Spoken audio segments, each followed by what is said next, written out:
Hey guys, Rhett here. What's going on? Want to talk to you about a term that I used in one of my last videos, and I realized I hadn't talked about it before, and I'm seeing more and more of it.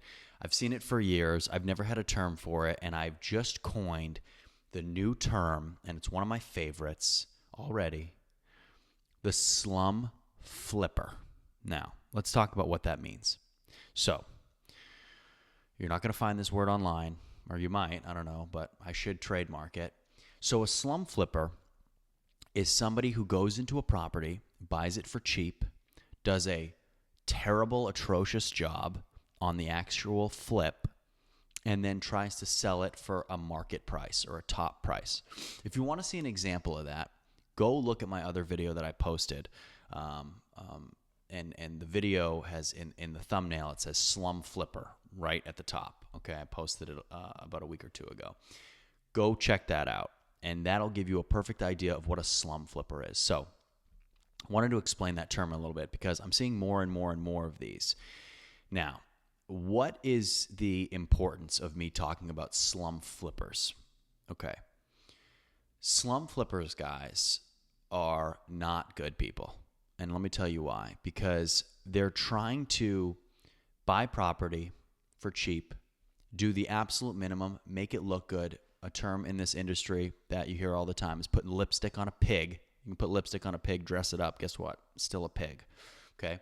So they try to dress it up and they try to sell it for market price. Now, almost 100% of the time, when you buy a flip or a property from people that are slum flippers, you get in and it's like those old cartoons where something looks good and you go to open the door and open the door and then the door falls off the hinges and everything falls off the walls and it's back to its old piece of crap. Okay? Now, if you look at the video that I posted a little while ago with the slum flipper, it's a perfect example. You walk in or you look at the pictures and you go, oh my gosh, this house looks great. I remember I walked into that house with a couple of my contractors, and the first thing that hits you is just the nice cold air. It's like, wow, nice HVAC system. Everything is great. Wow, I love this.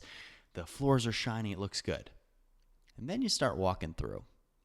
And then you realize that whoever finished the hardwood floors finished them before they started painting. Okay? So when you finish the hardwood floors and then you start painting, what happens? Paint ends up on the floor. So you spend all this money and you finish the hardwood and then you paint and all the paint falls on the floor when it dries or people spill it when they're painting. You've already finished the hardwood floor. You're not going to spend another $5,000 to finish the hardwood, to sand it, refinish it, poly the floor after you've already had it done.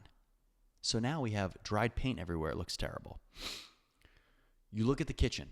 You say, wow, that kitchen looks good.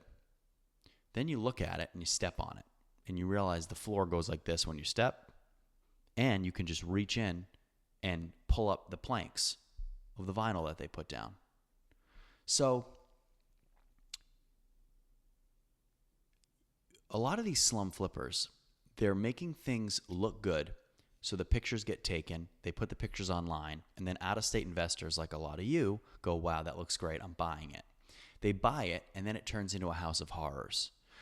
A lot of times, there's only cosmetic work that's done, and even the cosmetic work is crap. If you guys refer to that video, and you'll know more about what I'm talking about now if you watch it, but it'll be funny because people might spend a lot of money to do one aspect of the property, and then they spray paint the doors. So you spend X amount of dollars, say you spend $5,000 to finish the hardwood, and then instead of spending $250 on a brand new door, you just spray paint over it. It looks terrible. Or you paint like 4 rooms and they look good, and then you just don't paint the rest of the house. I just don't understand it. So with slum flippers, and I'll give you an example, and I'm going to keep referring to that video. So for example, that property was listed for $74,000. My client got it under contract for $72,000. We walked through it. It needed $35,000 in rehab. It was atrocious. We said, absolutely not. We backed out of the deal.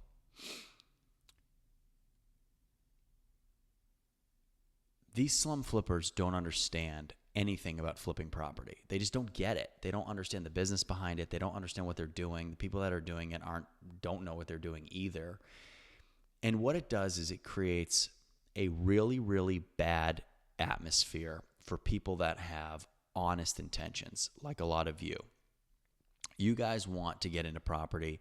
It says on it, move-in ready. This property's ready to move in. And you go, wow, it's move-in ready. Okay, let me look at the pictures. Wow, it does look move-in ready. Then you have a tenant in there, and before the tenant's even in there, it fails inspection once. It fails inspection twice. You get in there and you realize it needs $40,000 in work, $35,000 in work. You say, what the heck is this? It's one of the most predatory moves that people can do in real estate, because not only are you lying to the possible buyer, the possible consumer, but you're putting out a product that, are you really expecting somebody to live in?